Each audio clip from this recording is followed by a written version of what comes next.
have two business owners, Karabo and Temba, who've come on the show today to find out from our panel of business bozzers whose bank is keeping things real. Temba, what does your bank cost your business? You see, I pay R5 for the account and about 500 Rand for the payment device. And you, Karabo? Well, with F&B, their app turns my phone into a payment device, so our customers pay us on the spot.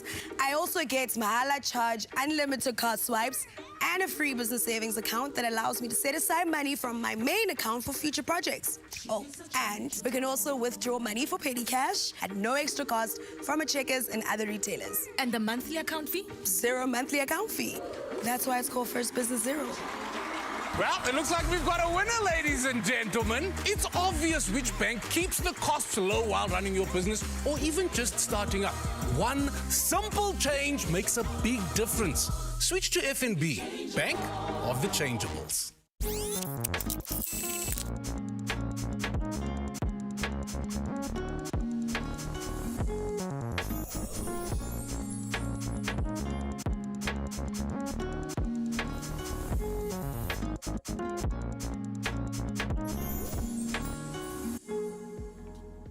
Welcome everybody to the 7th I'm an Entrepreneur Summit in association with F&B and also our partners Reno and Shoprite. My name is Andile Khumalo and it's a great pleasure for me to be your host for this edition of the I'm an Entrepreneur Summit. We've had great learnings from the past 6 summits, and these learnings, I'm hoping you've taken them, you've been able to implement into your own business. But it also shown us some truly amazing and inspiring stories of entrepreneurs. We have a great summit lined up for you once again today. So, because today we are doing something that really goes into the nuts and bolts of doing business, managing overheads. It's an important topic because it's one of the biggest pitfalls that I've certainly seen many entrepreneurs fail to really manage. Oftentimes, it's because there's no ability to manage administration, to manage production costs of the business, rent, salaries, office supplies, vehicles. All of these things are critical in managing, but not everybody actually knows how to do it. This summit today will give you the tools that you need to navigate overheads and the insights on which areas you should keep an eye on. We've assembled a team of experts, other fellow entrepreneurs who've successfully navigated this particular issue. They'll be sharing their real-life examples and experiences of what they've learned along the way. It is a jam-packed show, and I'm certain you're going to find it truly beneficial for your business journey. So strap up, get ready for takeoff. First up, we're going to have to go all the way to the mother city. And that's because I'm not alone today. I'm joined by entrepreneurs down in Cape Town, and they're hosted by our Managing Director of I'm an Entrepreneur, Ms. Kitumetse Lekaba. Hello, Kitumetse.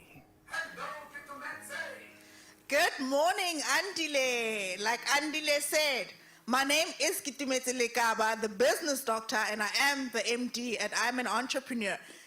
I'm here with many amazing entrepreneurs from Chile, Cape Town, but we know the summit is going to bring on some heat, and the entrepreneurs have already said they're here for those nuts and bolts because they know about running their businesses and the technicalities of it, but expenses, income statements, balance sheet, they're not too sure. So today, they're all here to learn. We'll be bringing you lots of comments, lots of questions, and we are looking forward to the show today. Back to you, Andile. Thank you so much, Kit. Wow, there you go, guys. You can see the guys in Cape Town are ready to go, and that's wonderful. It's a wonderful arrangement we've got going here at I'm an Entrepreneur, where we can still go around the country virtually, and hopefully as the country opens up, we can go back to what we used to do, and that's seeing all of you guys around the country physically, but very much appreciated. And we're going to hear a lot, by the way, from the guys in Cape Town as we go. We want you to be a part of the conversation today, so please make sure that you post all your thoughts and all your questions. If you're joining us on YouTube and Facebook, there is a comments line there at the bottom. Post your comments there, please. We really do appreciate hearing from you.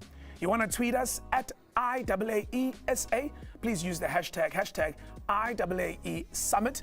And for those who are joining us on the data-free stream, welcome. So glad you could click on it and you can be able to get this very important content for free. You can also send your comments and questions on our WhatsApp line 078 35 00768. In fact, let's see who's out there. Let's give it a try. Let's give the comment section, let's give the Twitter section, let's give the WhatsApp line an opportunity. I have a question for you guys. Where are you joining us from today? All right? You could be lying in your bed, you could be sitting in your little bedroom, maybe you're at work, maybe you're on the streets, maybe you're driving. Which part of the country you're at, and what are you doing right now?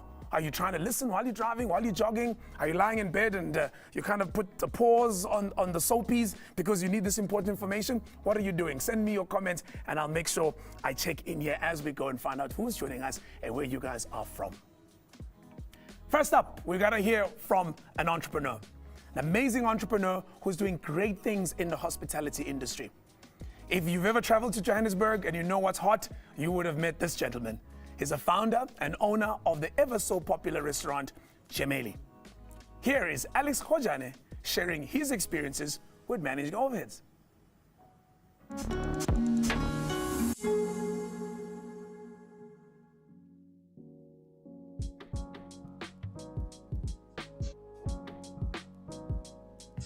My name is Alessandro Musipi Khojane, owner of Gemeli Restaurant, Manaka Coffee. What else do I have? The Last Alpaca, my couple of sassols. That's what I do for a living. My journey into entrepreneurship, I was actually pushed to be an entrepreneur.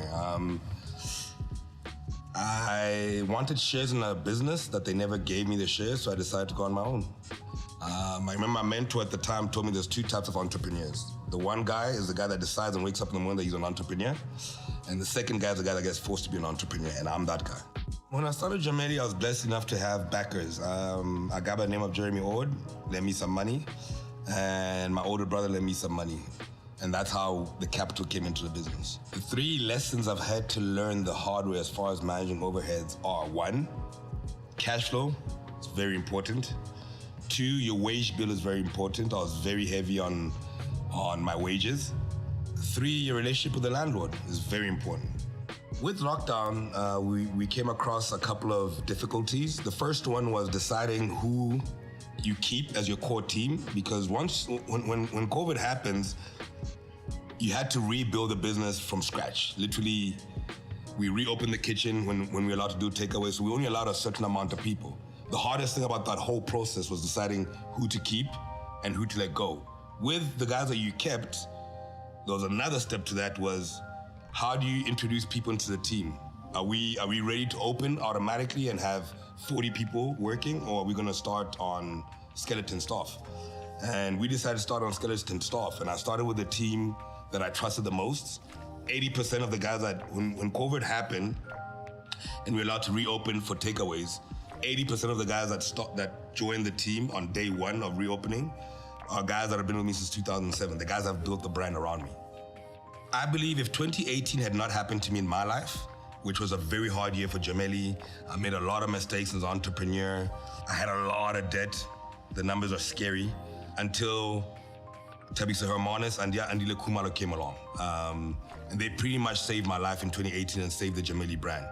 So when COVID happened in 2020, for us was pretty easy. Do we believe in our brand? And the answer to us was yes, to a point where we even had an argument with the board as staff, because I wear two hats, right? I'm a board member, but I'm also a staff member because I earn a salary from Gemeli. And the real argument was, are you a takeaway business? And we're not a takeaway business before COVID. But one thing I believed in was the brand, A. B, I believe in our customers. They believed in our brand. And C, I believe in my team. And I think that's how we got over COVID. We rebuilt Gemeli again, like was day one again. And what COVID has also helped us with is our staff heavy. I didn't realize how much staff I had, to a point where with the stuff I've let go, I've saved 300,000 Rand on the bottom line, which is a lot of money. And in hindsight, I thank the heavens for COVID, actually. The one advice I'll give entrepreneurs, and please listen to this, please get yourself a great accountant, get yourself a great lawyer, and get yourself a board. Let them run the business side of business. You run the talent side of business, which is who you are. Most entrepreneurs are artists. Whether you're building shoes, whether you're about to, and you're building shoes, you're an artist. Your idea is to build shoes. As soon as you start trying to handle the money side, it'll kill your happiness as an artist. Because that's what accounts do. Numbers do that to people. So let the numbers people deal with the numbers and listen to them and work around what the numbers people tell you to do. That's the advice I can give most entrepreneurs. Have an accountant, have a great lawyer. If you can afford a board, have a board, and you'll be okay. Let the numbers people do the numbers. And most importantly, as Alex says, listen to them. Because very often, we do have the numbers people. They tell us what to do. But because we're the know-it-alls, right? It's our business, we love it, we're the artists, as Alex says, we don't listen to them. And that's the first step into a pitfall when it comes to managing overhead. So if you do have good advice, listen to the advice, take the advice. They know what they're talking about. All right, thank you, Mr. Khojane, for that. That was absolutely brilliant. And of course, if you've never been to Gemeli, something's wrong with you fundamentally. You need to go there and get a good drink and aim for the right times of the week, because there's nice things that happen there. Up next is our MD of Many Talents. She's always willing and ready to give you quick fixes for your business. Here she is, the Business Doctor.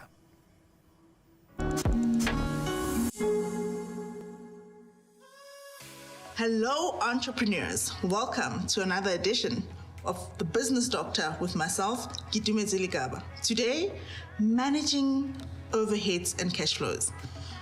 Where do we even start? I think for me, entrepreneurs really need to know the different types of overheads and the different types of expenses in a business for you to be able to manage it. Once we've gone through this, I will then give you 4 tips on how to manage your overheads. Let's look at the different expenses that you have in the business. We classify them in 3 categories. You have your cost of sales, which are expenses or overheads directly related to the product or service that you are selling. So you really cannot avoid these types of overheads. Let's go back to my catering example from the last time. In that example, your cost of sales would be made up of the raw material of food that you get, because that's directly related to the product that you sell, the gas that you use to cook, the oils, and all the other things that go into serving and selling the plate of food that you are selling. And then we have what we call investment expenses, investment overheads, when you're spending money on assets and buying things that are going to help you in terms of resourcing and having capacity to be able to carry out your business activities. And then, lastly, we have financing expenses. These expenses are directly linked to how you invest or use money. Like if you have a loan in your business, that's a financing activity. So your overhead that's related to that would be interest that you pay. So very, very important to understand what type of overhead you have in your business so that you can properly manage the overhead that you have. So here's my 4 tips in managing your overheads. You have to keep tabs on what you are spending, cash flow management, and you can't do this by looking at a bank statement alone. Budget, budget, budget. You cannot manage an overhead without a budget that you're going to put in your business. Without the budget, you're unable to track your expenditure of your overheads, and without a budget, you're unable to see where unnecessary expenses or unnecessary spend is coming from. So budget. Number 2, technology and resources. There are so many tools out in the market to help entrepreneurs in terms of budgeting and keeping track of the expenses that you have in your company. We have systems like Xero, Sage Pastel Accounting, Sage One. We have free systems from F&B. So please use technology to help you effectively manage your overheads in your business. Number 3, you have to get good at negotiating. Overheads are a spend, right? Every time you go to a supplier, if you cannot negotiate a little bit of a discount, if you cannot negotiate favorable payment terms, if you cannot negotiate the pricing that is linked to whatever you are buying or the expenses that you have in your business, you are not going to win at managing your overheads. And number 4 and last, get help. If you initially don't know how to do it, get a third party and get a resource to help you set up the budget, to help you track your expenses and your overheads in your business. And if you don't know the types of expenses and the type of overheads that are required in your business and how to effectively manage it, ask someone to help you understand overhead management and cash flow management in your business. We all need that little bit of help, right? So research, and get some help. So good luck with managing your overheads, and I hope those tips will really help you going forward.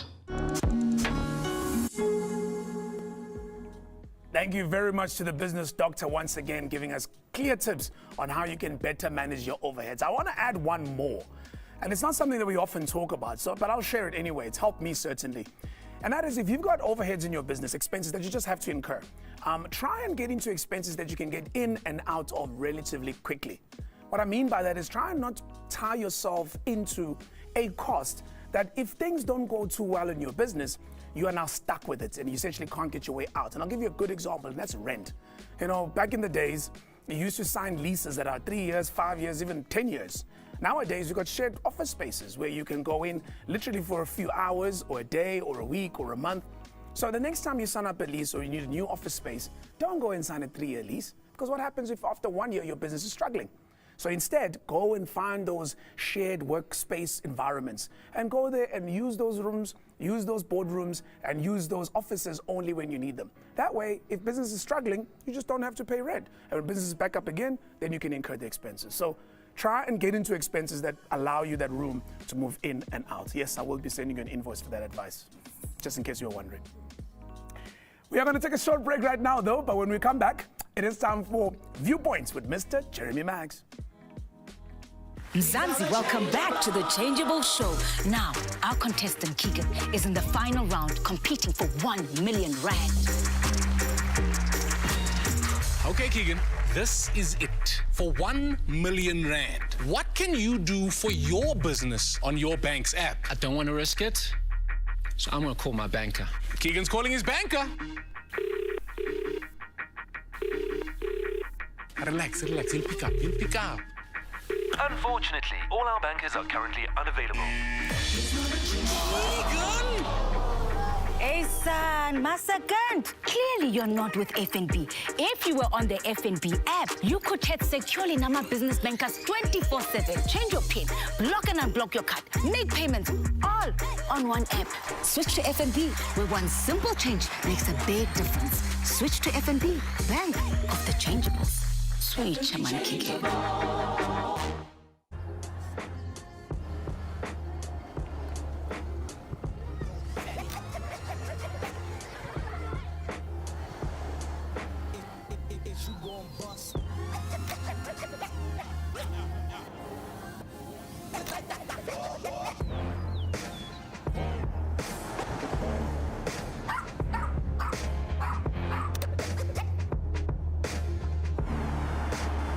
Make the mood in the all-new Renault Kiger with multi-sense modes.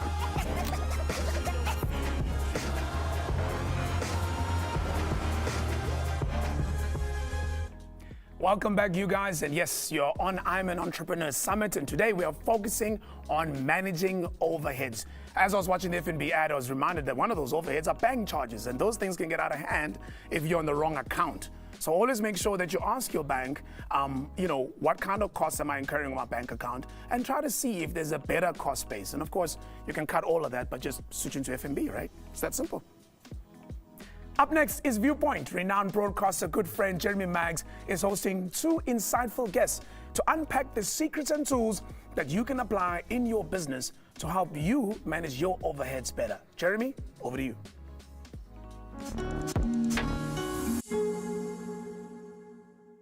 Hello, everybody, and a very warm welcome once again to Viewpoint, where we discover every month the secrets of successful entrepreneurs and industry leaders, and I'm hoping give you the tools that you can apply to your own business. We've had some very important and stimulating conversations in the past. I know this one is going to be exactly the same. I'm Jeremy Maggs, and in today's show, we're going to discuss what I think is often an overlooked component in this long and very lonely entrepreneurial journey. What am I talking about? Managing cash cash flow and expenses. Now, it's all very well to focus on the sexy side of the business, creating products, services, solutions, looking at the whole notion of marketing. That's the front end stuff.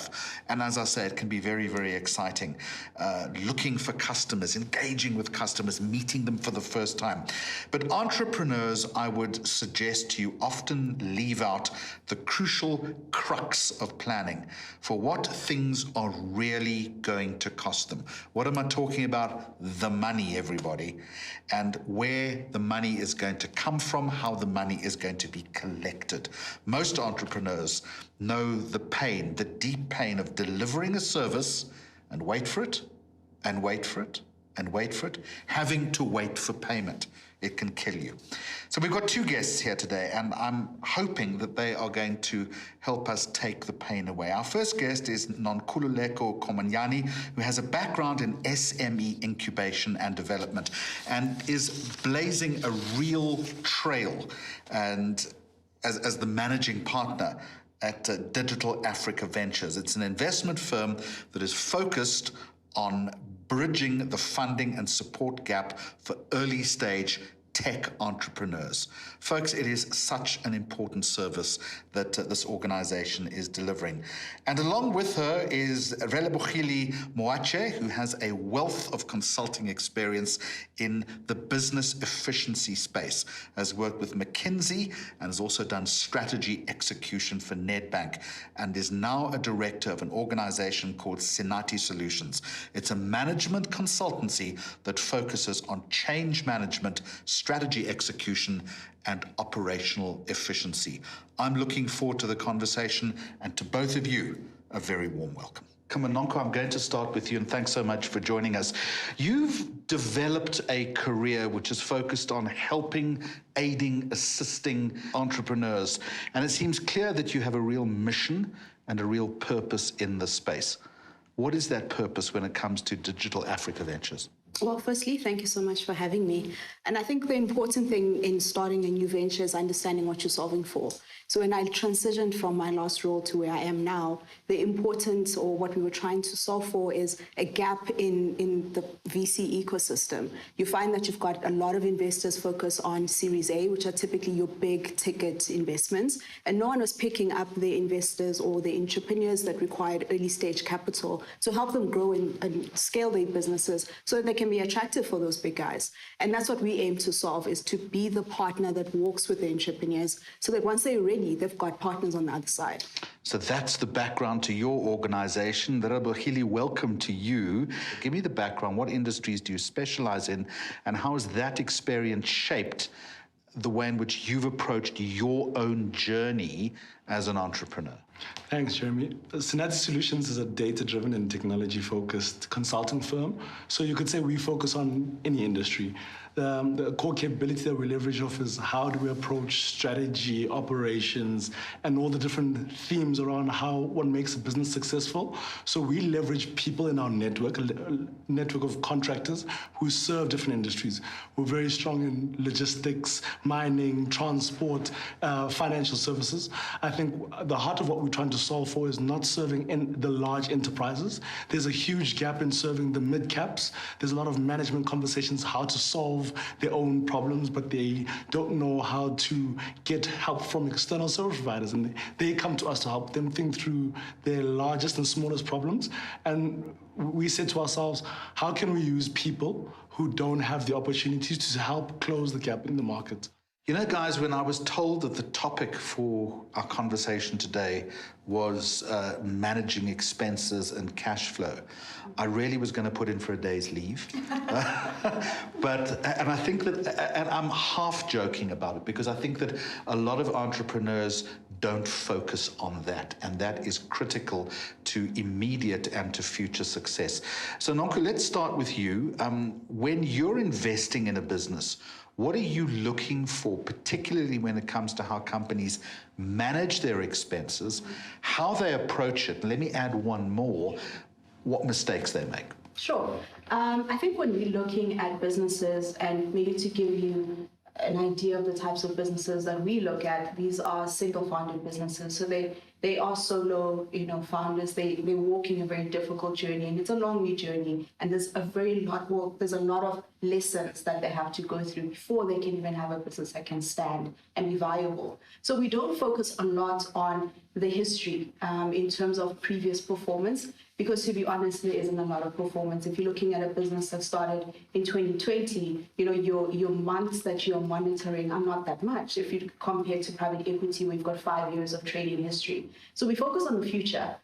That's the first part that we look at. Are we solving a real problem? And is the solution geared towards solving that problem? And how can we do it better? So that's the first part that we look at. And when you're looking at your expenses, one of the things we've noticed, especially for early stage businesses, is that they spend a lot of capital upfront trying to build the perfect product.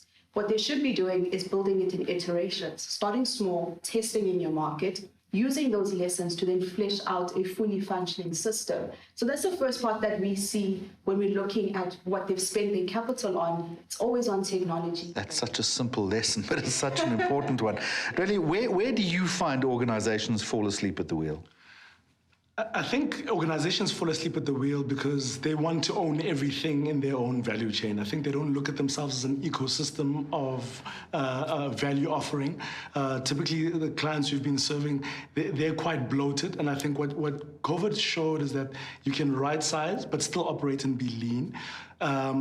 Companies have got a lot of thick costs that they can't walk away from.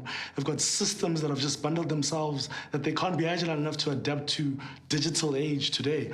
And I think it's just thinking to themselves, how can they leverage the ecosystem from various partners, which are very unrelated to their core offering, but would help them grow and actually minimize their overheads. Specifically what I mean about that, you have companies who want to design and customize all the solutions internally. When there's a digital offering, you can get it off the shelf and white label it. And I think clients are starting to become more open to that. And as Nonko mentioned, getting that proof point in the market that this is actually something that can build traction, and then slowly partnering, building, and then building it in-house. Are you a fan of more outsourcing then? I'm a big fan of outsourcing. I think you need to leverage the network. I think that's something entrepreneurs and businesses don't leverage a lot. I think outsourcing, we found, especially in our own business, to scale, you don't necessarily need to employ people to have your website running, or to have your marketing back end running, or your business development, or even your people on the ground. You can outsource, gradually build confidence with your clients, and then start to insource. As you said, it can be a very lonely business sometimes, particularly if you're outsourcing everything. Do you need an accountant? I think you do need an accountant. Whether you need an accountant in-house is debatable, right? But you need to understand your numbers, because you can have an accountant in-house and an accountant outsource and still don't understand what they're producing. So you need to have a level of understanding what the output looks like to be able to probe whether it's correct, and also understand where your business is going. So understanding your numbers, I think, is the first key for any entrepreneur, whether you are someone who's a creative or a business person and you're not necessarily the focus on the numbers. Don't abrogate all the responsibility either. Yes. If you're going to do this, you've got to have a fundamental understanding of the basics of a balance sheet. Exactly. Let's work through some other places where you could be able to, where you could save money to outsource. We've looked at outsourcing. I was going to say office space, but the reality is the COVID-19 pandemic has completely shifted the paradigm. I mean, the fact is that we're sitting here in office space is unusual for many of us. True. I think you need to think around what is important for your business to have credibility and for you to operate. I think in this day and age, it's only manufacturing that only really needs to have office space. Fortunately, pre-COVID, we did have office space, but we didn't pay for it. And still today, we're not paying for it. We're being incubated an ESD partner of a much larger consulting firm. And we took the decision that we want to have office space because we can have intimate conversations with our clients, but it gives us some level of credibility as a small business. But we found a smart way not to pay for it while still still having some property. I think working from home has shown that you don't really need the office space, but you need, let's call it some sort of entity or a face for the business. So if you don't have office space, you should have a good website. All right, so when it comes to saving money, we've spoken about the accountant, we've spoken about office space, we've spoken about outsourcing. But let me suggest to you the most important aspect of this segment of the conversation are pricing, or is pricing. Brilliant conversation there, Jeremy, on this first segment. I really liked what Relebogile said around outsourcing. You know, and outsourcing comes in many forms, right? For example, just cloud storage of your data and your documents. Instead of you trying to save everything on your computer, which is clearly risky, and you're looking for a solution, there's various solutions you can buy online that'll give you all of those solutions. That, in a way, is outsourcing a certain service. You pay that fee every month. You don't have to worry about it. And you can do that with many things, even services, certain services you need in your business. You don't have to employ every single person that has to do every single thing in your business. Again, back to that variable ability to go into the cost and get out of the cost as quick as possible. Outsourcing helps you do that. Right, there's still more to come from Jeremy in part 2 of Viewpoints, so please do stay tuned. He'll be back with his panel. It is time now, though, for us to hear from our partners at FNB. That's the bank that gives you access to the tools that are designed to steer your business in the right direction. Our managing director, Gitumetse, caught up with Zach Sivalingam, who is the regional head for Gauteng East at FNB. This is what we call our FNB moment, an opportunity to learn more about how FNB can help you.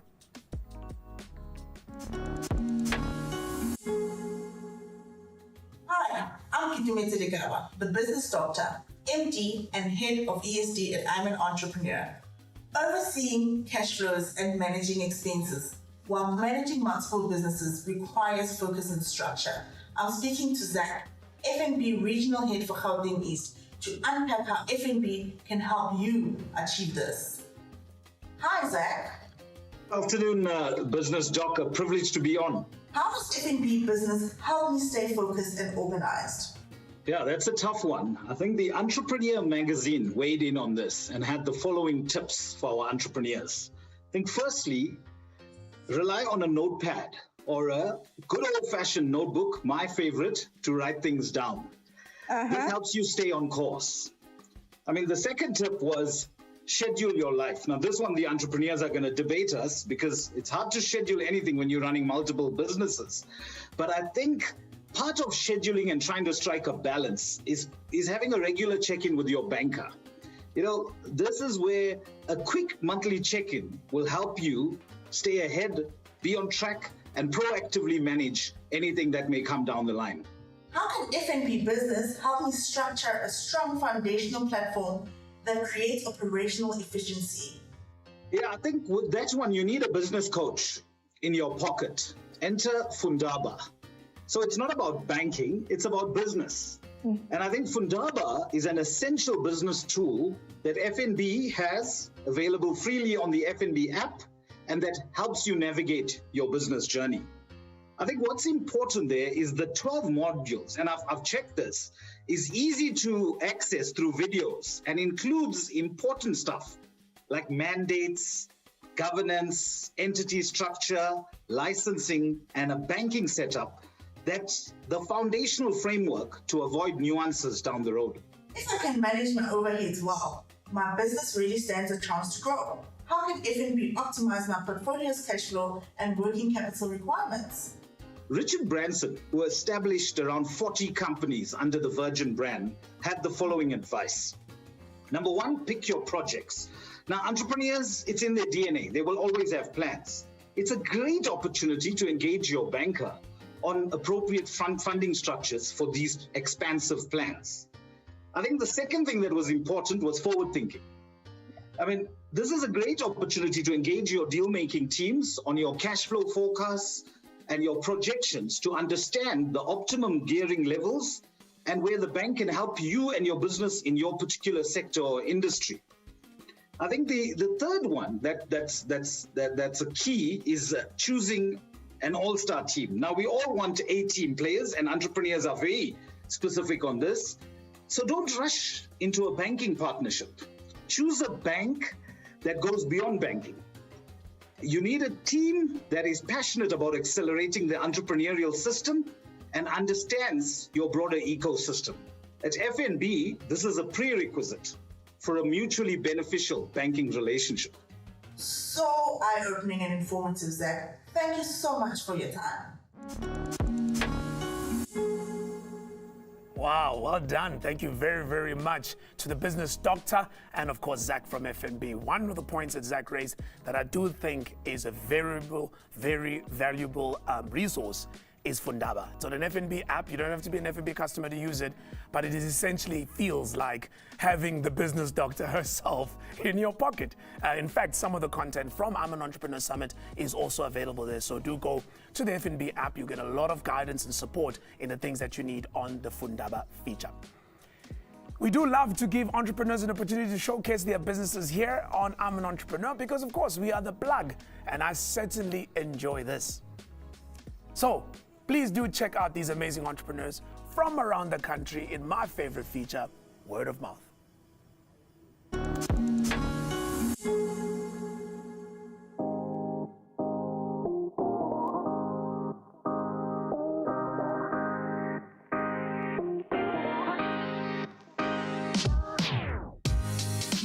Hi, my name is Filentle Marume, and thank you so much for this opportunity to speak here today. I'm a makeup artist, a celebrity makeup artist, and I offer my services for all kinds of events and for all kinds of platforms, big or small. I am your girl. The biggest learning curve I have experienced would definitely be the pandemic. I believe it took a knock on all kinds of businesses. So my business, because there was no events, I was not literally working. So that was really a pandemic for my business as well. And the greatest thing that I would say separates me from anyone would be my teachable spirit. I believe in learning every day, and there's no way I could ever say I have arrived. I am Filentle Marume, and I am an entrepreneur. My name is Masabata Sibusi, and I am co-founder and director of partnerships at Sprout Africa. We facilitate access to market for smallholder farmers to actively participate in the agricultural economy while incorporating aspects of business and agricultural training.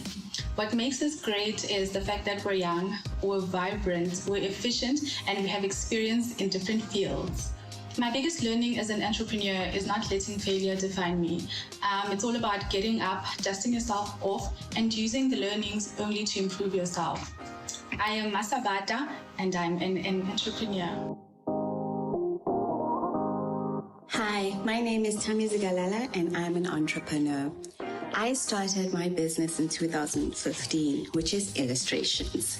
What is unique about it, it is customized illustrations. Customized illustrations of portraits, self-portraits, family portraits, and wedding invitation illustrations. Well, what is also unique about my business is that I do t-shirts with African print, and I do cell phone covers. So what is unique about it is that I add a name. So customization is key.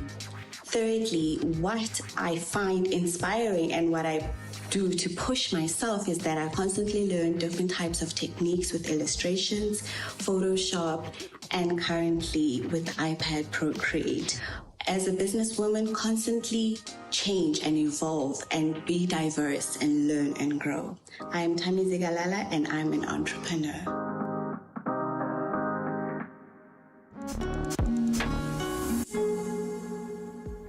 Wow, it's always amazing to see the inspiring stories that come from our feature Word of Mouth. I really like the advice that those ladies have been providing, all the way from don't let failure define you, have a teachable spirit, always be evolving, and how awesome are those businesses, all of them. I'm sure you're looking at this and you're thinking, how can I get in? Well, if you'd like to be featured in our next Word of Mouth, you are more than welcome. Send us an email, info@imanentrepreneur.co.za, info@imanentrepreneur.co.za. The team will receive your post. And of course, who knows, maybe you and your business could be the next one featured at our next summit. After the break, we'll check in with our entrepreneurs in Cape Town, in the mother city, and find out what they have to say, comment, questions, additions. Who knows what could come out of the Western Cape. And of course, following that, we'll be bringing you part 2 of Viewpoint with, yes, Jeremy Maggs. Today on The Changeable Show, we're looking at bankable ways to keep your business on the go. I'm at Shukushuma Enterprises where the team are stuck in an intense brainstorm. We can't be a scooter business with a skorokoro payment device, people. I need ideas. Well, we could switch to FNB, where you can turn all our phones into payment devices. That way we'll be able to generate QR codes using the FNB app so that our customers can actually scan to pay right on the spot. And if we're on the go, we can even send the QR code on an invoice or via message so our customers can pay wherever they are. And the funds reflect immediately, which means we can keep track of our business transactions. Exactly. Wait, I got it. We could switch to FNB and I can turn all your phones into payment devices. No manini, no magopi. But that's exactly what we just said. Yes, but you guys didn't say no manini, no magopi. Hey, Malum is a genius. Hey, no manini, no magupe. One simple change makes a big difference. Switch to FNB, Bank of the Changeables. This is where the story begins. It's my daughter's 11th birthday party. She wanted to have a bunch of friends over, so there was lots of pizza. It was epic. Got onto my phone and I googled corn dogs near me. Nothing showed up. How do I not have corn dogs in Joburg? So I thought, okay, well then it's fine. I'll just make my own. Corn dogs were the #1 favorite of the day. I told my husband, he was like, you could be onto something. So the rest is history. He was like, let's do something about it. I started calling every hour for several days. I was very persistent. We got our meeting set up with the buyer, with a promise, and had a billion questions, which he answered them all. The day that our awesome distributors came to pick up these packets, I couldn't believe they were leaving, and it felt like my children were leaving my house. So they entered stores, and I tell you, for the first week, myself, my husband, my staff, everybody in my family, we were finding every checkers that we could and making sure the temperatures were the correct temperature, checking sure the boxes were stacked okay, watching people buy our product. It was incredibly well received, and today we've got about 38 staff, and we can see what the employment we've given them is doing in the lives of the community. This additional income is helping us expand our business to places we didn't think or know it could get to. So we have an original chicken flavor, a chicken cheese, and a chili cheese, or jalapeno cheese. So we want to cater for everybody, and we do. No one ever has one, ever.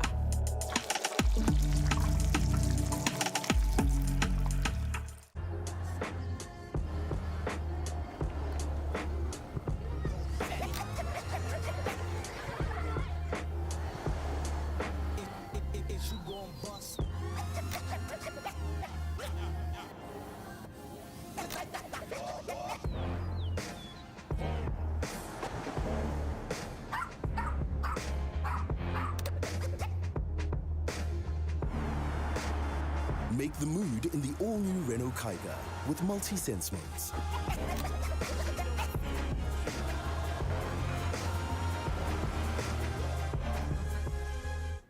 Welcome back, you guys, and yes, thank you very much for joining us this morning. I'm an Entrepreneur Summit focusing on managing overheads. Got a couple of people joining us here on the lines. I see you, Lana Ann Brady, who is joining us all the way from Durban. Thank you very much, Lana Ann. You're most welcome.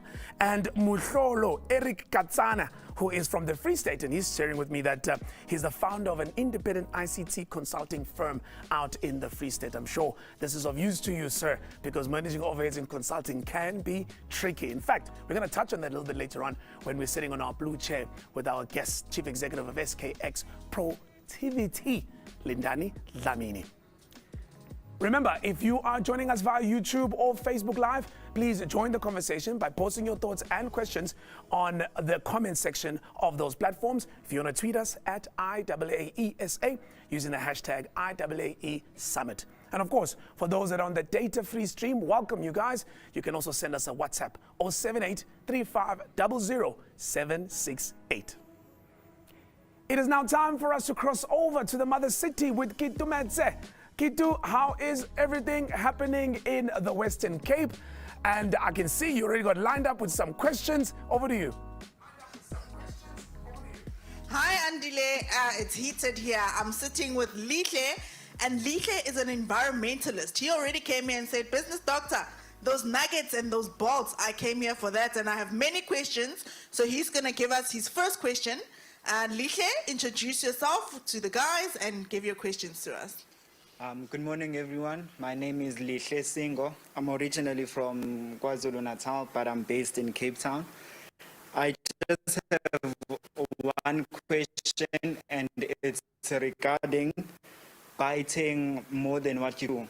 After COVID, what we learned is that you need to be confined in offices, and we can work from home, and that brought about an opportunity to penetrate larger spaces. So I just want some tips on how you can advise a consultancy company on convince South Africans to take our business and how to manage your expenses.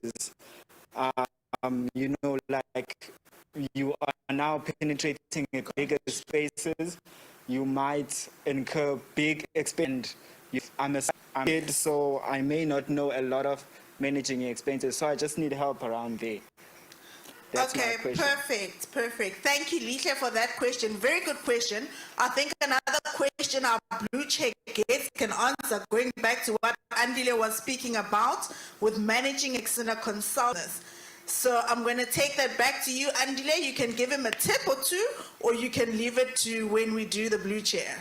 Look, I do think that when the real guest of honor is with us, we're probably going to get a better answer for Lihle because she also happens to run a consulting business. And as a result of that, you know, you might find that, you know, she's going to have a lot more input. The one thing I would say to Lihle is that you got to find a way to make sure that as often as possible, you have the variable nature of your expenses, you know. So I would have to say that's probably the best way. But let's pause for now, Kitu. Let's come back to you a little bit later on so that we can connect properly with the team out in Cape Town. That's Kitu Metsilikawa, our managing director here at I'm an Entrepreneur, who has got all sorts of people in the room, entrepreneurs looking for answers, and they will be talking to us.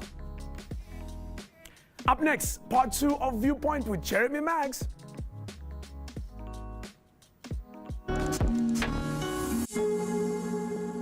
Many businesses simply don't understand how to price properly, and that's a big reason for business failure. Really, what about you? Do you agree with that? Absolutely. I think pricing is where it all goes wrong because that's where you don't get the call or you do get the call. I think it's having an intricate understanding of your client and where they are. I think post-COVID, you know, you need to think to yourself, what margins am I willing to cut back on just to win this client and get the ball rolling? But it's also bearing the fact that you can't cut back too far and then expect in a year's time that you know, you've increased your pricing 100%. It's a gradual journey. First get in. And then work your way from there. But Nonko, there's a flip side to that as well. So you might have to manage margin slightly, but on the other side, often people as a survival strategy go in too low, selling a premium product, and then they suddenly realize that they're in all sorts of difficulty from that end. So strategically then, how do you look at pricing? So what we try when we are working with entrepreneurs, whether we invested or not, is have them understand how to cover your bare minimum costs to deliver the service. If your costs are 20,000 rands to deliver the service, don't offer it at 10,000 rands because then you've got a shortfall and it has to come from somewhere. And it's a sign of desperation. And it's a sign of desperation. But for the other person on the other side, they feel like they've got a bargain. But what happens is that because you've undercut yourself so much, you can't even afford to keep that service going. You can't maintain that relationship because you're stretched. So you need to be realistic around how much does it cost me to deliver the service or maintain the relationship.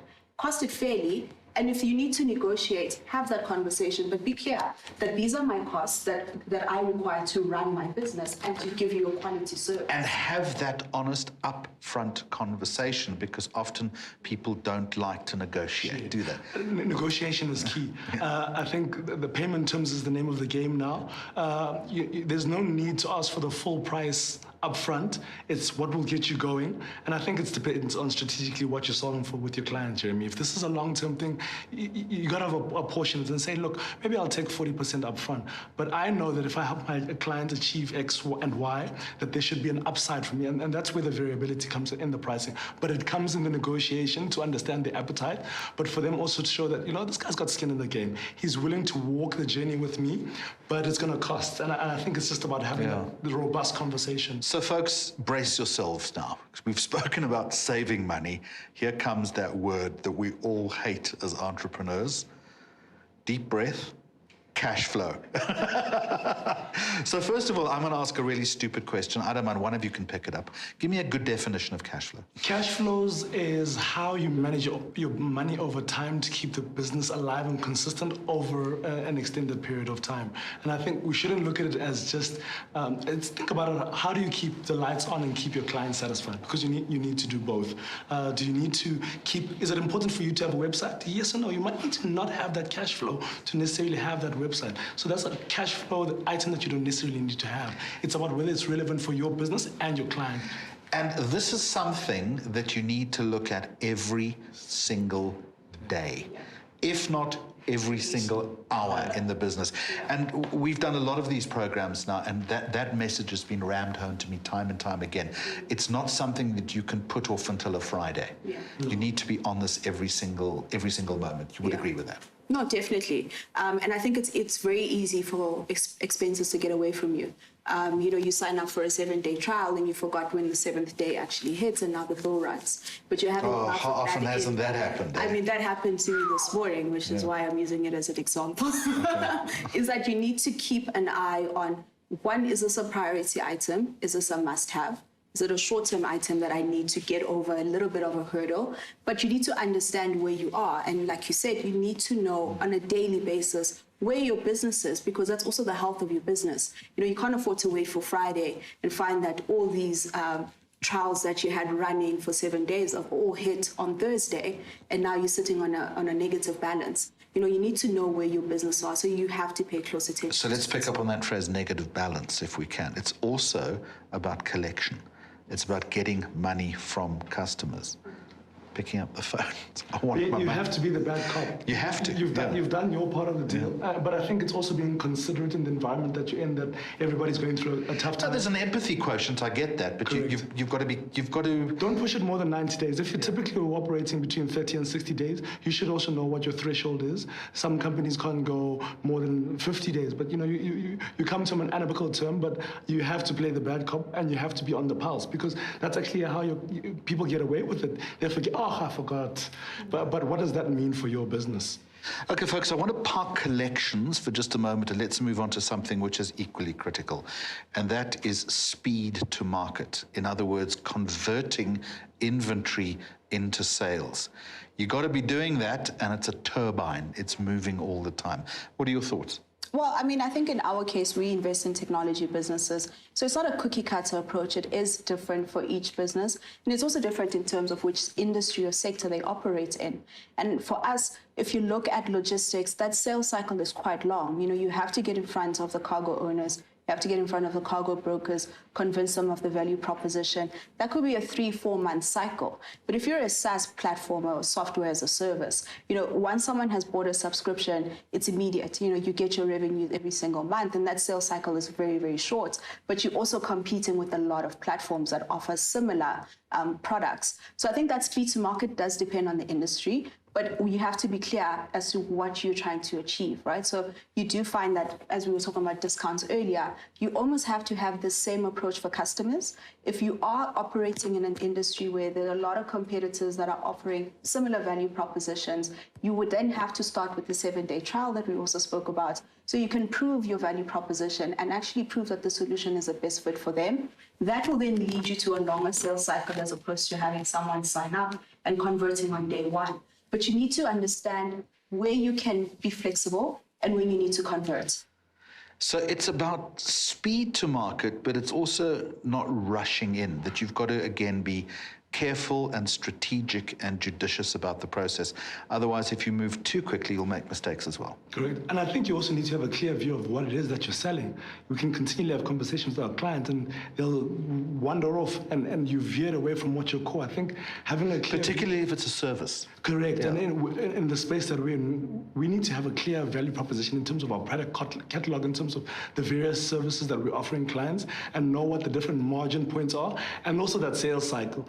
Strategy assignment, I could have a conversation for almost 2 years talking around their journey until they say, okay, cool, let's do this. But on smaller assignments, your data analytics, operations improvement, that's a much more quicker one to turn around, but you need to stay top of mind of your client and always follow up, be relevant. You've just made reference to something called the sales cycle. What is that, and how does an entrepreneur understand that? I think around the sales cycle as a sales funnel. Think around how do you go from your initial client conversation where you've identified the client all the way to get to going through each of the stages of showing your first proposal all the way to deal negotiation to closing the deal. So you got to think of it, how many clients do I have now? If you've got 10, what's your target to the deals closed? It may just be one, but that sales cycle, the length of it depends in terms of the conversation and also the internal process that the client needs to sign off on that check. Typically, the sales process can take anywhere from 3 months to a year, but it could happen in a day based on a conversation. It's just on the size and the nature of the client and also how you nurture it. If you're quick to market and you've got the right pricing, you could close it in a day. Relebohile, I'm going to give you the final word on this, and back to technology and opportunities. So let's agree that it's the vital enabler, and entrepreneurs need to try technology, experiment, read, keep up to date, and don't shunt it to the margins. It's the future success of your business. 100%, and I think it helps you think around how to position for the future, because the digital is the future, but it is here today. I think you need to figure out how to use technology to accelerate and scale your business, because you don't necessarily need to do that with people. There's a plethora of applications that one can use in a small business, all the way from your back office through to your front office, that can help you through digital platforms scale.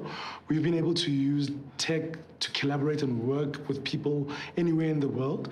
And I think digital disruption has told you that, the world is available to you now. It's just around how you position yourself in the world, and you're clear around what market you're going for, because we can throw this word digital around, but if your market is in the township, how does digital apply to them? You need to make sure that you've got a 2G, 3G web solution that they can access on a non-WhatsApp enabled phone. So I think you've got to think around what's relevant for your end clients.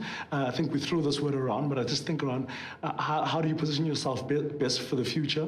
We've invested in some technology around operations and how you can use tech to see how your old equipment is operating, and you don't need to have your enterprise, your servers on-prem. You can have it in the cloud. So I think there's lots of ways, and I think it's also learning. It's an area of learning development that everyone can find in themselves, to find something in digital to help them grow in themselves, personally and in a business. Folks, you have given us an immense amount of information today, and a lot for entrepreneurs to chew over and to think about. Thank you both for joining me. Thank you very much. Thank you very much, Mr. Jeremy Maggs, and of course your panelists, for all those insightful thoughts on Viewpoint. And I like the point around technology. It is such a useful resource to managing your expenses, especially when it comes to automating certain manual processes or repetitive processes in your business. So if there's something you do in your business and you find yourself doing it more and more and more, and it's the same thing, chances are there's a technology that you can use to keep iterating that process in a way that is more accurate and a lot cheaper than potentially how you've done it in the past. It is now time for us to connect with our resident bookworm, Hurisani Ravele, and her guests to help us discover great reads that will help you and I on our entrepreneurial journey. It is time for Bookshelf.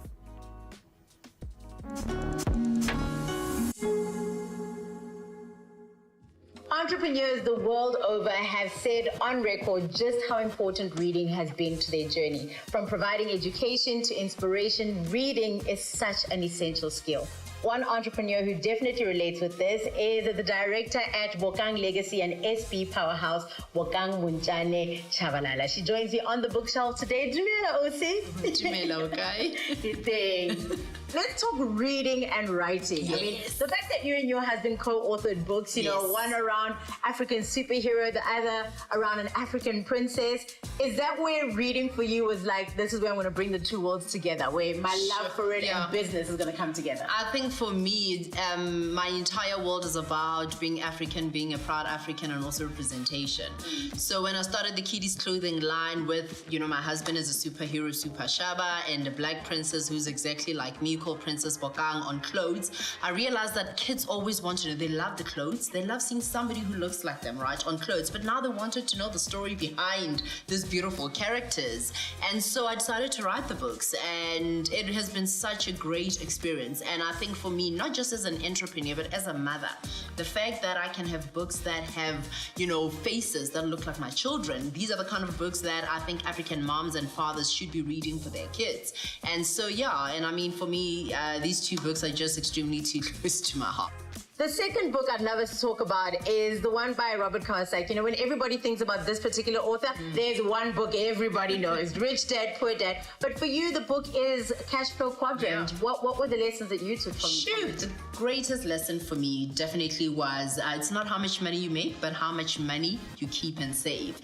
And having been a daddy's little girl, I would run to my dad even in varsity, I'd run to my dad every single time I ran out of my money. And I think I got so spoiled. And then as an adult, I struggled a lot with then I knew that, you know what, actually there's something called budgeting. You have to keep your money, you have to save your money. Now that I'm a mother, you know, and literally it does not matter how much you make if you're going to spend all of it. You need to know how to save your money. You need to make sure that your money works for you and you don't work on a single day, every single day you wake up to make money. And not only for legacy, but for also just the business day to day, right? Most you can't be staying up at night thinking to yourself, is coming from where? Yeah, and I mean, especially with the pandemic, you know, one of the things, I think a lot of businesses definitely fell apart because, you know, most businesses couldn't even survive for 3 months without having an income, and it teaches you a lot. So yeah, so I think that's definitely the biggest and best lesson I learned. Final one is such a powerful book that, you know, I have seen many times on my timeline, and that's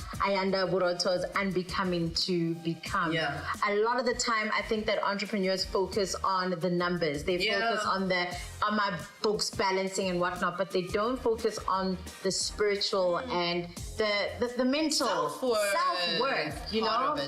Tell me more about this book and what it's meant for your entrepreneurial journey. I mean, I'm one of those people, as an ambitious person, if you have to look at, you know, the record of all the things I do, like I'm one of those people, I just think I can do everything and I literally go for it. And I always used to say to myself, you know, even after marriage and kids, I won't lose myself, right? And I remember one day I looked at myself and I couldn't recognize myself anymore. Why? Because the role of being a wife and being a mom, I was pouring and giving so much of who I am to everybody else but to myself. And I think at some point we all have to go through this journey whereby you unbecome, you unlearn every single thing that society has said about you, that your environment has taught you about you. You literally let go. Yes, and you become everything that you should be. And so this book was, you know, for me it was just beautiful to see women. I think it's so beautiful for us to share as women because the challenges we go through. And if you look at being an entrepreneur, how are you going to make it if you don't know who you are? Because, you know, I mean, I've had, you know, so many doors slammed in my face a million times, and I find myself, that one thing that's inside of me, when you know yourself, you know your self-worth, you know that this is mine. Remember, your dream is yours to dream. Even if other people don't share the same idea, even if other people don't fully understand what it is you're trying to build, you need to know yourself. And so this book just took me on a beautiful journey.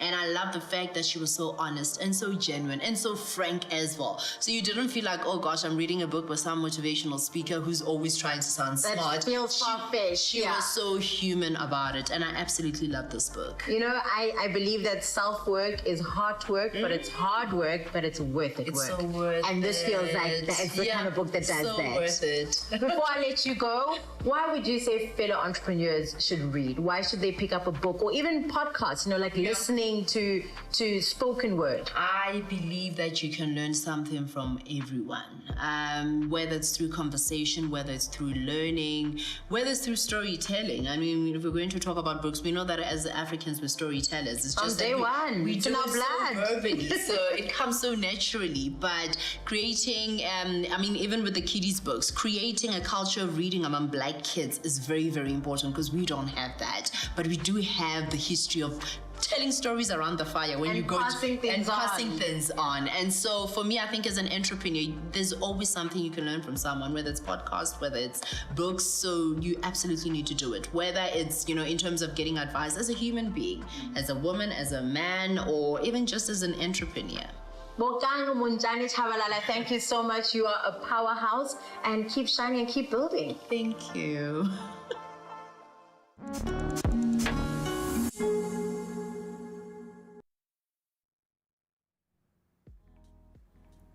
Thank you so much, ladies and gentlemen. And it was so good for you to be joining us this morning.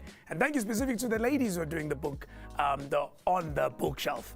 Loved the topics that were discussed, loved the books that were recommended. And of course, as Hurisani said, hard work is hard work. It is difficult indeed. But it's so cool to see Bokang writing books. It's cool to see Africans write books, particularly for our children, because we come from a very weird stereotype. So it's so important to have our people be able to read about themselves on the pages. So well done, Bokang. I guess another entrepreneur. All right, let me just pick up some comments that are coming through on the lines. In the meantime, we're obviously going to be tuning right back to the Cape Town team as soon as they're ready.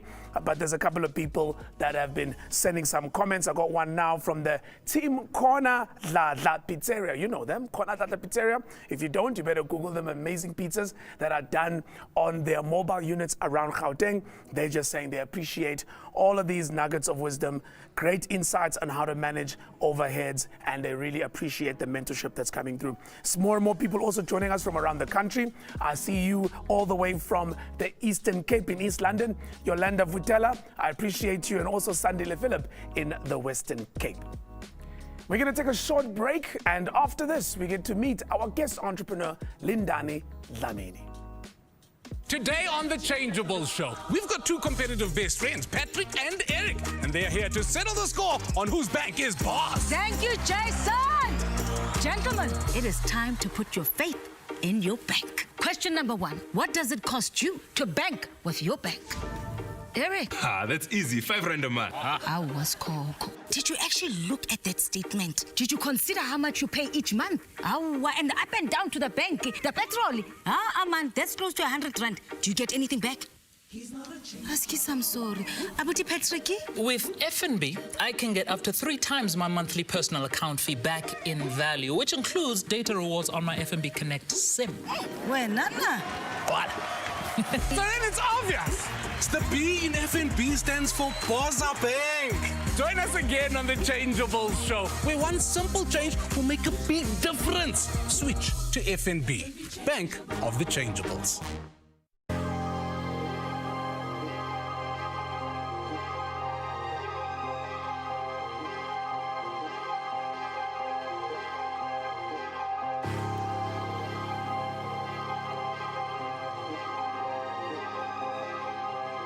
Today brings me the opportunity to showcase the brand new Koleos, our flagship model in the Renault stable.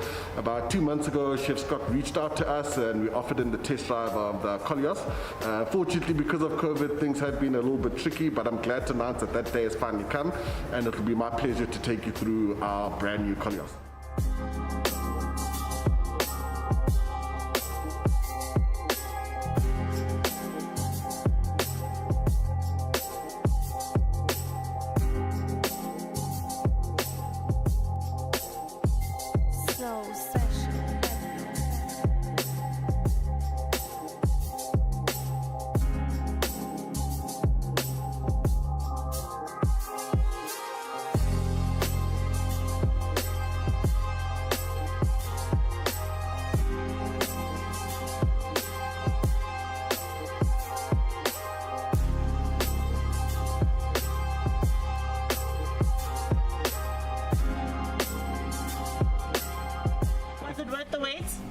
worth it. It's nice, eh? Yeah, It's got a full tank and it's a smooth ride.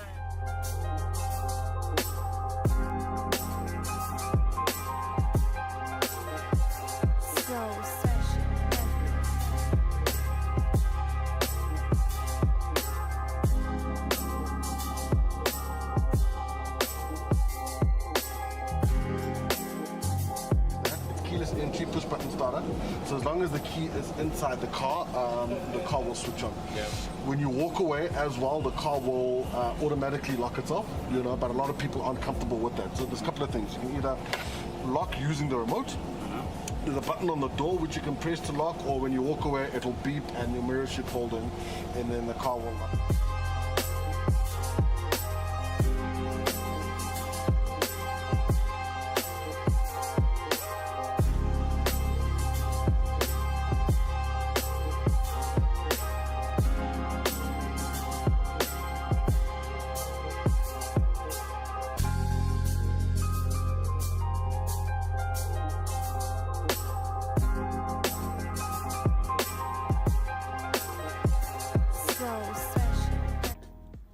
Welcome back, you guys. Yes, it was great information coming from Reynold there. I've certainly driven the Koleos, but the new Kaiga is amazing, so do check it out. I know the guys in Cape Town have got a great opportunity to check it out at the studios we've got in Cape Town. But if you get an opportunity to pop into your nearest Reynold, our partners, and they've got a really cool vehicle, especially for those entrepreneurs out there that are looking for value for money. Of course, you must please continue to join us on our social media platforms, particularly as we're about to get into the blue chair and have a sit down with Lindani Dlamini, Chief Executive at SKX Productivity, who runs a consulting business, advisory business, and I'm pretty sure she's going to have some real insights on her own experience on how she's been ensured that she remains profitable, notwithstanding, of course, the overheads and costs that come with running a business of that nature. If you are on YouTube or Facebook, there's a comments line. Please do post your comments over there and any questions you might have for Lindani. And if you're on Twitter, it's at IAAESA, and our hashtag, of course, is hashtag IAAE Summits. If you're on the data stream, your WhatsApp line is 078 3500 768. Let me now hand over to a well put together introduction of our guest who will be joining me live right here on the blue chair, Lindani Dlamini.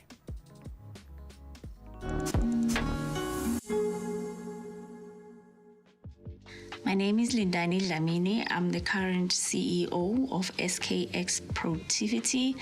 The company is an advisory firm. We do things like internal audit, forensic audit, IT audit, all things risk related.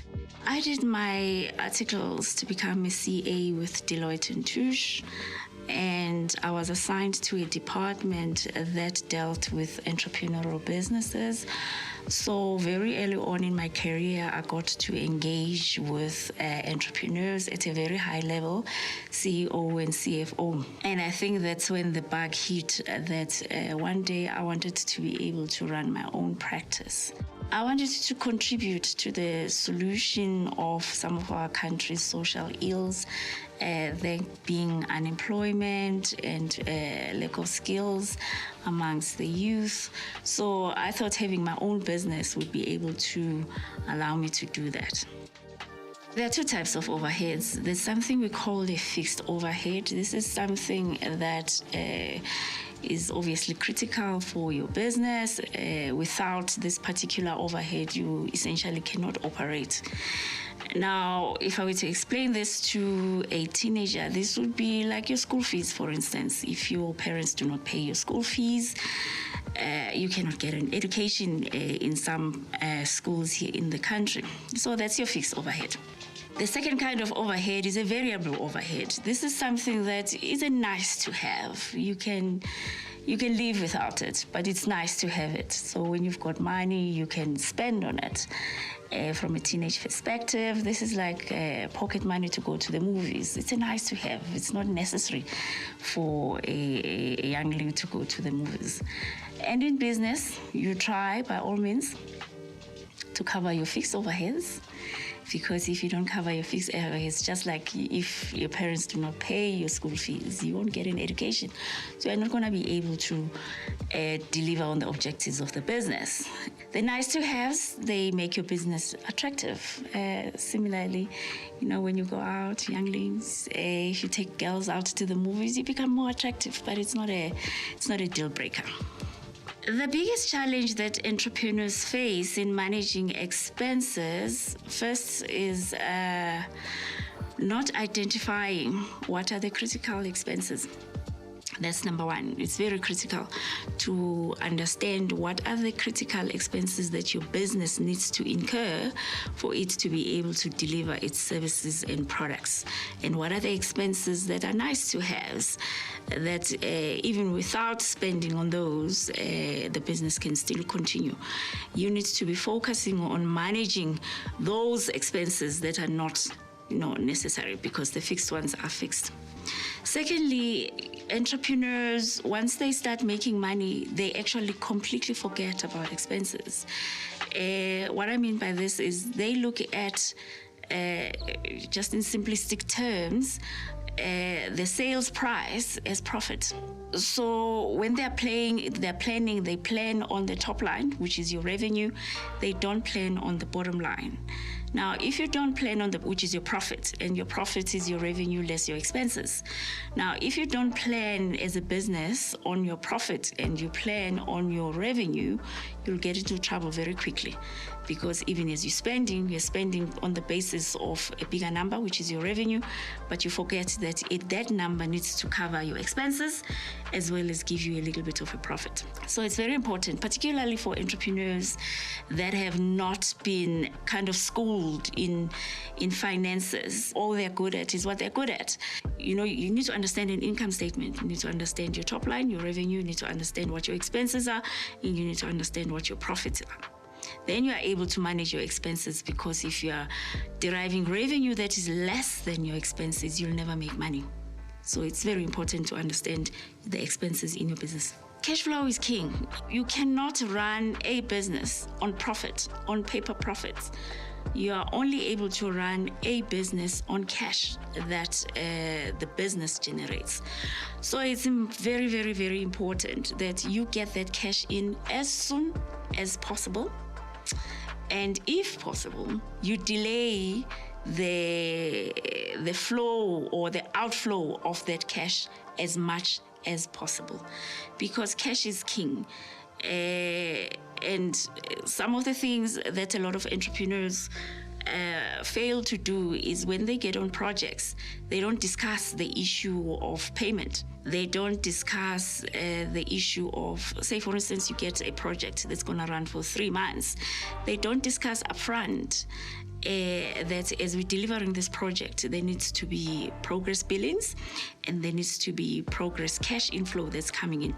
So they'll run with a project and then they find that towards the end of the project, they're running out of cash flow, which makes it very difficult for them to conclude the project. So my advice to entrepreneurs is cash is king. You need to get it in as quickly as possible, and you need to delay the outflow of cash as much as possible. The reason people become entrepreneurs is because they're passionate about something. Very, very passionate about something. I'll make an example about one of my nephews. He's into music, and he's been gallivanting all over the country. And I asked him, so young man, this music, is it making you money? He says, I think so.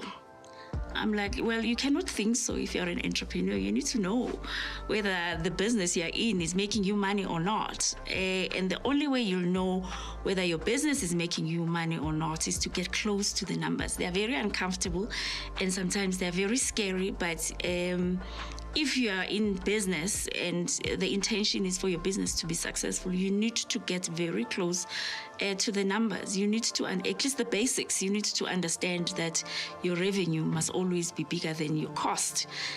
once your cost exceeds your revenue, you're not making money. You're actually just wasting your time. And you need to understand what we've already spoken about, that the profit, which is your revenue less your expenses, is your profit, that until it is converted to cash and it's in the bank, it's non-existent. And those things you're not going to understand if you're uncomfortable with the numbers and if you are leaving it all to the accountant. So I would encourage all entrepreneurs to be at least familiar with something called an income statement and a balance sheet.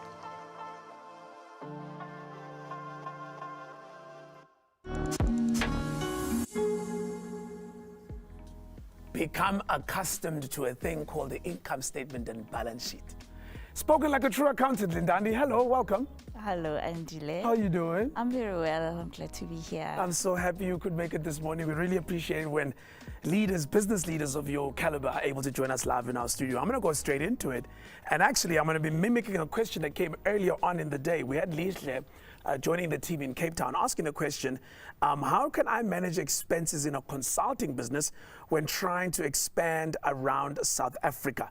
And I guess it's a relevant question for you because you run an advisory business. And I always wonder, you know, given the fact that you have to have the skills and the people in order to sell them to clients, but you kind of have to have the clients who pay for you to be able to afford the people. That is so correct. How do you manage that when things maybe, you know, revenue may be going up and down, but you kind of have to carry the people, but, you know, you can't really get the revenue without the people, but you need the revenue to pay the people. How do you manage that? It's quite a fine balance, Angela. But one of the things that we've found works very well for us is the concept of collaboration. And the concept of collaboration says you don't have to have all the skills to be able to sell those skills onto the market. As an example, for instance, I sell as part of my service offerings, RPA. I don't necessarily... What's RPA? Robotics. So I don't necessarily have to have the robotics people employed in my payroll. I've got a team that when I have a project, I bring on board to deliver on these robotics. When I don't have any project, I don't have to have them on my payroll. I see the So trick. collaboration is very key in consulting, particularly now in a world that's changing very drastically. It's very difficult to employ all the people that organizations will need to deliver solutions to. All right. In fact, I'd love for the team to bring on the team in Cape Town because I'd like to go down there for more questions. The second part of Lihle's question was about office space. Again, your business. Lovely building, by the way, on the highway. Can't miss you guys. But, you know, that's an overhead. Do I need to have an office space? I mean, will people trust me? Lihle was very worried that I want to expand, but I'm worried that people may not trust me if I don't say, here's my address, this is where I work from. Well, pre-COVID, that question would have been a valid question, and it would have been a valid concern that if you don't have a place of work where people can say, I know where this consultant is coming from, you may not necessarily be trusted. But post-COVID, we've discovered that you actually don't need a place of work to be able to deliver, particularly consulting work. Currently, at my office, the only people who are ever in that lovely building is myself and my chairman. My entire team is working wherever they are. And we've discovered that, you know, in consulting, actually consulting lends itself for not being in a So you see that as office. an opportunity, baby, to relook at your overheads going forward? Proper. In fact, we've gone to the extent of going to our landlord and we're like, landlord, we don't need all this space anymore because it's only just the two of us now. What can you do to release us from that fixed overhead of having an office? I think that is great advice for entrepreneurs. In fact, what we're going to do now, we're going to take a short break because on the other side of this, I'd like to go straight to Cape Town and take as many questions as we can before we wrap up for the day. I know the entrepreneurs have come in there, hosted by Kitumetse, our MD. So straight after this, we go straight to Cape Town. Mensa vandag on the show, we are talking about living online. Brother Jay, tell us more. Yes, we are still here, living on the line in the queue. Talk to us, Mazi. Answer. It's my boss, and I've been here for almost an hour, and all I want to do is just talk to my bank about a loan. Mazi, what are we doing now? I don't know. Why don't you just switch to FNB? What? Yes, And then you can talk to a team of bankers 24/7 right here on the FNB app via secure chat. I'm telling you, you can even find out how much you may qualify for within minutes and apply for a loan right here on the FNB app. Danko mntakababa.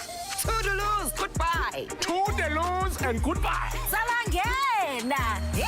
One simple change makes a big difference. No manini, no maguphi. Switch to FNB, Bank of the Changeables. This is where the story begins. It's my daughter's 11th birthday party. She wanted to have a bunch of friends over, so there was lots of pizza. It was epic. Got onto my phone and I Googled corn dogs near me. Nothing showed up. How do I not have corn dogs in Joburg? So I thought, okay, well then it's fine. I'll just make my own. Corn dogs were the #1 favorite of the day. I told my husband, he was like, you could be onto something. So the rest is history. He was like, let's do something about it. I started calling and calling every hour for several days. I was very persistent. We got our meeting set up with the buyer, with Promise, hey Promise, and had a billion questions, which he answered them all. The day that our awesome distributors came to pick up these packets, I couldn't believe they were leaving, and it felt like my children were leaving my house. So they entered stores, and I tell you, for the first week, myself, my husband, my staff, everybody in my family, we were finding every checkers that we could and making sure the temperatures were the correct temperature, checking sure the boxes were stacked okay, watching people buy our product. It was incredibly well received, and today we've got about 38 staff, and we can see what the employment we've given them is doing in the lives of the community. This additional income is helping us expand our business to places we didn't think or know it could get to. So we have an original chicken flavor, a chicken cheese, and a chili cheese, or jalapeno cheese. So we want to cater for everybody, and we do. No one ever has one, ever.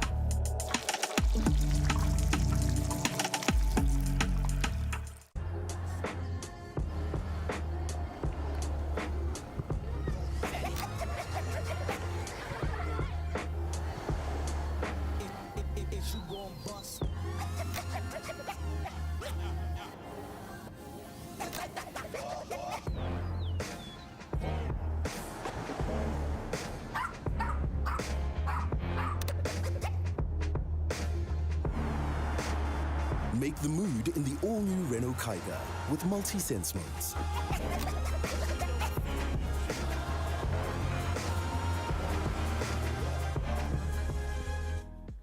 Welcome back, you guys. Yes, we're going to go straight to Cape Town and get some questions and comments with the team down there. Kitumetse, how's it going? Handing over to you. Let's hear what the guys would like to ask, comment, share. Hi, Andile. We have a comment from Kanya of FNB Cape Town. So, Kanya? Morning, everyone. My name is Kanya Dunya, one of the business managers at FNB. So thank you for having us this morning. A comment that I just wanted to share on the platform, a common theme that did come up from Jameli, the CEO over there, about employing the right people. Right, that is your board, your lawyers, and the accountants. As the entrepreneur, focus on the art. Okay, so I appreciate that, because most of the time entrepreneurs come into the bank and they want to sell us the art. You know, you sell that art to the board, right? You come to the bank to understand the costing. How can we assist you in making the art a reality? How can the bank work for you? So from the fees of the bank statements, let's have a discussion. Let us break it down. We are available. Come in. Through a conversation, we can educate you guys, and then you guys can focus on the art. So I appreciate this platform. Thank you so much, Kanya. So informative, and I'm glad that we could learn from our guy at Jameli. And our next question, Andile, we're going straight into Andisiwe, who has a question for us. Andisiwe, please stand. She was a bit shy to stand, but we're going to force her to stand and ask her question. Andisiwe? Okay, top of the morning. Andisiwe Sandlana from Anurasako, which is a consultancy company. We offer spaces for SMMEs to penetrate in bigger spaces. My question is, as an environmentalist, how do you convince investors to buy into our companies because we have equipments that are expensive. So as an environmentalist, we don't know that. How do you convince them that actually the equipment is quite expensive? Thank you, Andisiwe. I hope you guys got that question in Johannesburg. Andisiwe wants to know, going back to those fixed costs, how do you convince investors to invest in those expensive equipment that they use in their businesses? And how do you manage and deal those much expensive fixed costs in their businesses? And then last question before I come back to you, Andile in studio, is from Mandisa. Mandisa, please stand. Hi everyone, I'm Mandisa Patala. I'm from Live Lifestyle, a beauty business. We produce natural skincare and haircare products. So my question is, how do I learn about income statements and balance sheets? Yes. Oh, and this one, I think all entrepreneurs have said, learning about managing overhead, income statements, balance sheets is a headache. So where do you even start, and how do you learn about income statements and balance sheets, and how can I take that and use it in my business? So with that said, I'm going to go back to you guys, Andile in studio, to answer the questions. We'll listen up here in Cape Town. Thank you very much, Kitu, for that. Wow. Okay, maybe let's go straight into it. The first question from Andiswa about, I'm looking for investment. I know that one of my big costs is going to be buying expensive equipment. She says she's an environmentalist. And I could sense that she's a bit worried that, how do I say this in a palatable way to an investor, a potential investor, that actually the equipment I need is going to be pretty expensive? What do I say? Well, if I can just maybe rephrase the question, she's looking to raise funding to be able to purchase this equipment which she needs in her business. Now, what's required to raise funding? Any person who's going to give you funding, the first thing that they need to understand is that they're going to get their money back. So she needs to be able to put together a business plan or a proposal to a potential funder that says, with this equipment, this is how much revenue I'm going to generate with this equipment. This is how much it's going to cost. This is how much is going to be left for me to be able to pay you back. So if she works out these numbers and is able to convince the potential funder for this equipment to say, after I've generated income with this equipment, after I've paid my costs, there's still something left for me to pay you back. That's how you convince a potential investor or a funder. Absolutely. And I guess one of the things that she needs to remember is that, investors are not overly concerned about the fact that the equipment is expensive. No, they are not. They're definitely not. All that investors are interested in is also to make some money. Exactly. They'll fund cheap stuff, they'll fund expensive stuff. As long as they can get their money back with a return. Simple as that, Andy. So I hope that has helped you, and hopefully the next time you approach those investors, you can worry less about the quantum, worry more about you being able to display to them clearly how they will not only get their money back, but they will also make returns. Second question from Mandisa. You guys keep saying, I must learn income statement and balance sheets. Mandisa's like, where would I even start? Where can I start? Well, I would advise any entrepreneur that one of the best investments you can ever make is finding a suitably qualified person to run your finances. If you can't find a suitably qualified person to run your finances, there are companies that can do your bookkeeping. Once you've done that, that's your first stop. So get an accountant. Get an accountant. Get an accountant. People think it's expensive, though. I've often seen there's a lot of great solutions that even cost a couple of $100 a month now. Yeah. There's a lot of solutions, but you got to get an accountant. Okay. Once you've got an accountant, then you go sit with that accountant and say to this accountant, explain your craft to me in simple terms. when you're producing an income statement, explain it to me. What is it? What are the components of it? How does it work? How do I read it? How do I read these numbers that you are giving to me? Because oftentimes we don't ask that question, right? No, they you just issue us our don't. management accounting. Yes, they do. Yes. And then somehow we yes. must figure it out. Not all of us studied accounting, so we don't really Yes, yes. You got to ask them. And people like talking about what they are good at. Even boring accountants. They like talking about numbers, about the income statement. They like teaching people how to interpret the information that they produce. Now, if you want to be a little bit more advanced, yes, there's plenty online courses. Plenty online courses of Accounting 101, just to explain to you what's revenue, what's the cost, what's profit, and from a balance sheet perspective, what's an asset, what's a liability. It's a worthwhile investment that every entrepreneur should invest in. Last question I have for you this morning is about staff. Oftentimes, you start a business, skeleton stuff in the beginning, and then you get more clients. Yes. And then you can see now, oh, I'm making great profit, which is lovely, right? Yes. Now you're at that point where you go, I'm getting a lot of clients, revenue's coming in, damn, the profits are nice. Yes. But now I'm having some difficulty in delivering to my clients because I'm not growing my team. Yes. But in order to do that, grow your team and better deliver to your clients, guess what? You have to hire more people, which means more costs, more overheads. Yes. If you're going to do that, it means you got to give up some profit. Yes. Now you're faced with a dilemma. Do I just keep squeezing this thing and figuring out a way to just do the bare minimum for my clients so that I can enjoy these amazing profits? Or do I give up on some of those profits, invest in my business so that I can have the capacity to better deliver to clients? How do I make that decision? At what point do I make that decision? As an entrepreneur, it's a decision that you have to continuously be thinking of, balancing, incurring the expenditure. And it could be any kind of expenditure in your business. It could be the people that you're talking about. It could be new technologies.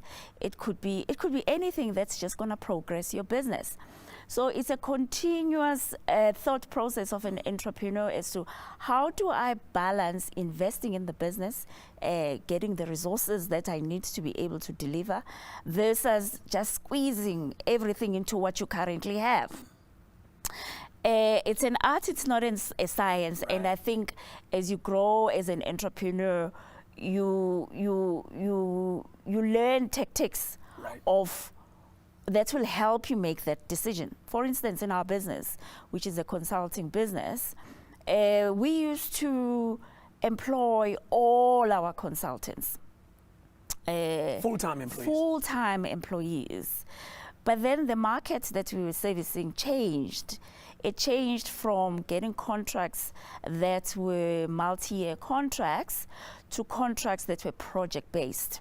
So now I was sitting with a fixed overhead of these employees because the market previously was giving us multi-year contracts, so I could sustain them. So I was sitting with an overhead, and now I was working on a project-by-project basis. So at that point, we made the decision to say, look, we got to find flexibility. Got you. In terms of matching our overhead, which were the people, to the types of contracts that we have. Matching my overheads to the type of contracts. To the type of contracts that I have.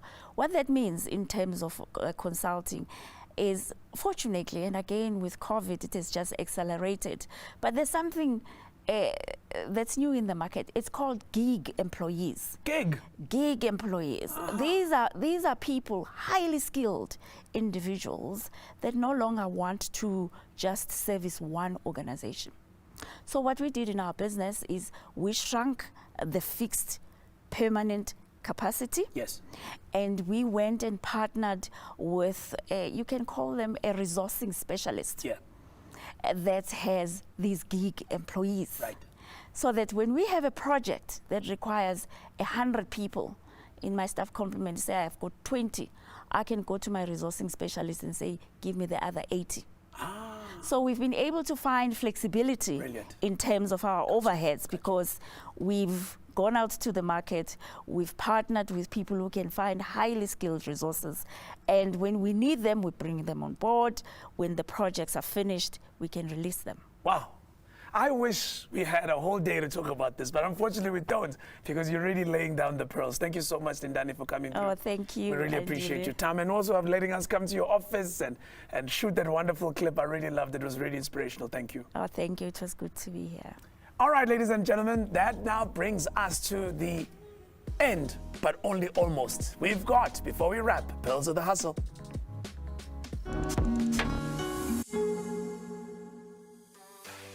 Have you ever wondered why is it that come month end, you look at your business expenses and you wonder where did all the money go? Maya Fisher-French, a financial journalist, speaks about the one trick you and I can use to make sure we have enough money for the various responsibilities we need to fulfill. Check it out. The starting point is very simply, get this into your mindset. Your business is an asset. It is not an ATM. It is its own entity. It is something that you as an entrepreneur are going to build and to grow as a separate entity. It is not something that funds your day-to-day cash flow for your personal life. Right. This is an incredibly important part of cash flow management. And I talk about this as creating wallets, and this is exactly what we did with Bella. Look, this is now your business bank account. Look at your business bank account as the transactional part. This is where money comes in, money goes out. Money comes in, money goes out. But that's just the flow of money. You need to be managing your cash flow. And there are various wallets that you can attach to your business bank account. You can, whether it's a 32-day notice, a seven-day notice, a call account, they offer them free. There's no additional charges, monthly fees for these, and they actually link. If you're banking and you have an app, you can literally go and you can open up these accounts and you can give them names. Let me tell you, all of mine actually have a name. It tells me and reminds me what those different accounts are for. I've got provisional tax one. I've got my buffer fund. I'm going to go and take you through what these various little wallets, as I call them, that you need to start developing to help you manage your cash flow. Really important is the buffer. Maybe an emergency fund you want to call it, but for me, that's the buffer. If it at least have a month of your operating costs in there, ideally up to 3 months, for those months when things go wrong. When, for whatever reason, perhaps you lose a supplier, a client, something happens, your income's a little bit less. This is the thing that kind of tides you over and gives you a lot more smoothness in terms of your finances. Tax, okay? You have to pay SARS. This is the one that we see nails our entrepreneurs every single time. They haven't made provision for tax. The tax bill comes and they go and borrow money to pay it.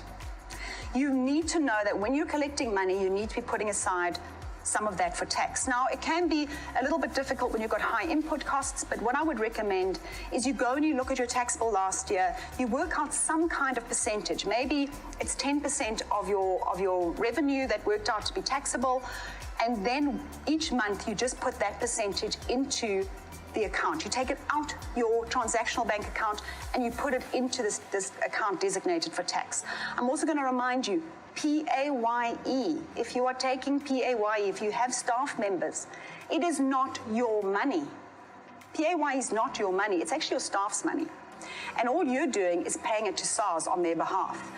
And, as Tupelo said, SARS is coming down incredibly hard on this. I'm getting the press releases all the time. They are fining companies massively for not making those PAYE payments. Extremely important. The other one is VAT. VAT, if you are, you'll probably be VAT vendors if your turnover is more than $1 million. And that's another one. Every 2 months, it catches the entrepreneurs unaware. Oops, I've got to pay VAT. Remember, VAT is, again, not your money. It is money that you've collected from your client, because your client, you put 15% on your invoice to hand to SARS. That's actually what you're doing. Now, obviously, you've got input VAT as well, so input costs that you're able to deduct from there. But what if your cash flow allows? What a really great strategy to do is to say, right, when I get that invoice paid, I'm going to put that 15% in my VAT wallet. And then when it comes to doing my recon every 2 months and I have to pay my VAT, if I have a surplus left because I've had input deductions, I'm going to use that and I'm going to transfer that to my buffer fund. That's going to be a way for me to start building up that little bit of a buffer fund. Thank you very much, Maya, for those words of wisdom. I really like the idea of the different wallets. Trick I've always used, and trust me, it works. You know, the one place where it works best for me, by the way, is VAT. I don't know about you guys, but I'm one of those people that, you know, come the VAT time, I gotta pay VAT, and the calculation is done. It feels like it's a lot of money. I'm like, what happened to all the money? So here's the trick. Every time you issue an invoice, let's say it's 100 Rand, and the VAT is 15 Rand, so your customer is gonna pay you 115 Rand. Take the 100 Rand and put it to your normal business account, but take the 15 Rand, which doesn't belong to you, it belongs to the tax man. Put that into a separate bank account.